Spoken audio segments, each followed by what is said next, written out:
नमस्कार. श्री स्वामी समर्थ.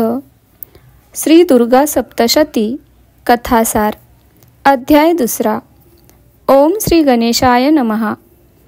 महामुनी सूत सांगतात, पूर्वी देवांचा राजा इंद्र आणि राक्षसांचा राजा महिषासूर यांच्यामध्ये 100 वर्षापर्यंत रणसंग्राम झाला.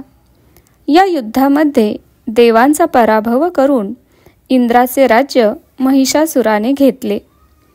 त्यानंतर हे पराजित देव प्रजापती ब्रह्मदेवाला पुढे करून भगवान शंकर व श्री विष्णू जेथे होते तिकडे गेले.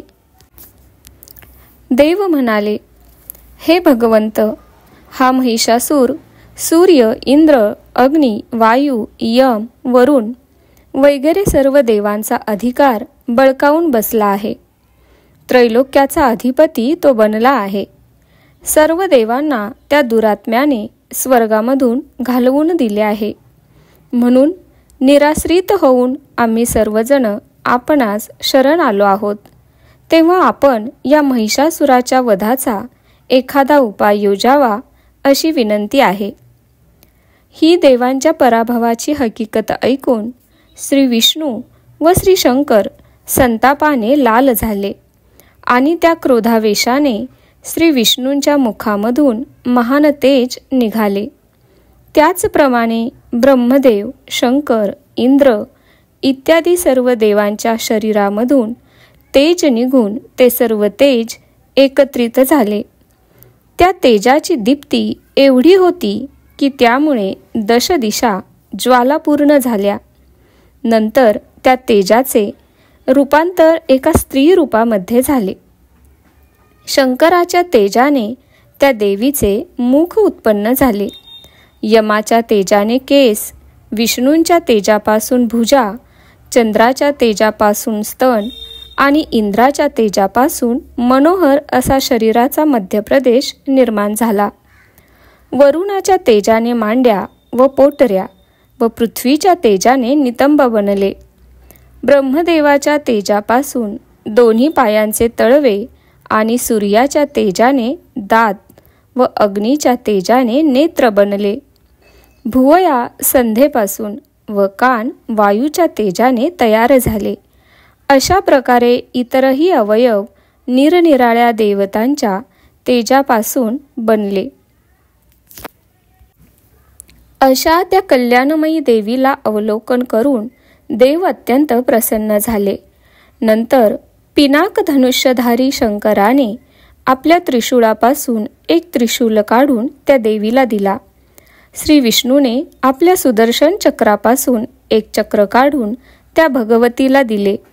त्याचप्रमाणे वरुणाने शंख, अग्नीने शक्ती, वायूने धनुष्यबाण, देवराज इंद्राने वज्र, यमाने दंड, वरुणाने पाश, प्रजापतीने स्फटिकांची माळ, ब्रह्मदेवाने कमंडलू दिला.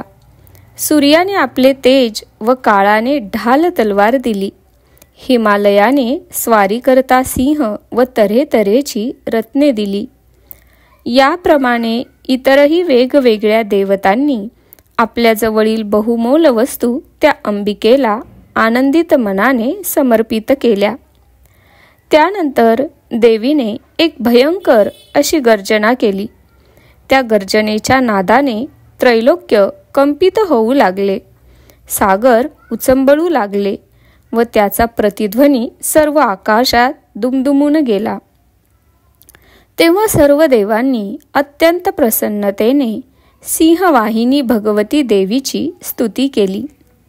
ते म्हणाले, हे भवानी, तुझा विजय असो. ही हकीकत असुरश्रेष्ठ महिषासुराला समजल्यावर त्याने आपली सेना सज्ज केली व जेथे देवी भगवती होती तेथे तो महिषासूर आला. पाहतो तो ती देवी भगवती आपल्या तेजाने त्रैलोक्याला प्रकाशित करून राहिली होती. तिच्या माथ्यावरील मुकुट जणू आकाशाला छेदन करीत होता. तिच्या हातातील धनुष्याचा वारंवार टणत्कार करीत ती असल्याने गंभीर घोषाने सप्त पाताळही क्षुब्ध झाले होते. देवीच्या हजारो भुजांनी दशदिशा व्यापून टाकल्या होत्या. यानंतर देवीचे व राक्षसांचे महाभयंकर असे युद्ध सुरू झाले. महिषासुराचा चाक्षुर नावाचा एक सेनापती होता. तो देवी भगवती बरोबर युद्ध करू लागला.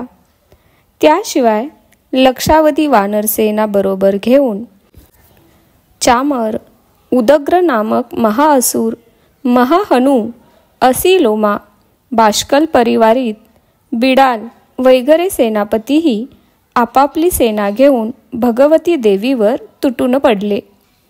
तेव्हा भगवती देवीने प्रलयंकारी अशी भयानक शस्त्रे व अस्त्रे असुरांवर सोडून त्यांचा संहार चालविला.